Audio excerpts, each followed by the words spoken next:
Hello friends, તો આજે હું લઈને આવી છું કૃષ્ણ ભગવાન લડ્ડુ ગોપાલના વાઘા. તો આ જે સાઇઝ બતાવી રહી છું એ 2 નંબરના છે. તમારા આ ટાઈપમાં જોઈતા હોય વાઘા તો મળી જશે. અને તમે વોશ કરશો તો પણ કંઈ જ નહીં થાય, આવાના આવા જ રહેશે. ધોયા પછી મારા વાઘા 6 મહિના સુધી તો કંઈ જ નહીં થાય.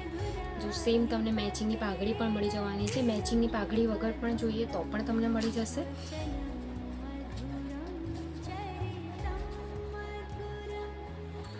કદાચ ફોનમાં થોડો કલરનું થાય, આ ગ્રીન કલરમાં છે. આ જે છે એ 2 નંબરના વાઘા છે. આ 100 રૂપિયામાં તમને આખી પેર મળી જવાની છે. અને તમને કદાચ એવું લાગશે કે ભાવ થોડો બહાર કરતા હશે, પણ મારા વાઘા 6 મહિના સુધી તો તમને કંઈ જ નહીં થાય. બીજા જે વાઘા બહાર રેડીમેડ મળે છે એ એક જ સિલાઈવાળા હોય છે. જો કે મારા જે વાઘા છે એ તમને 6 મહિના સુધી કંઈ જ નહીં થાય.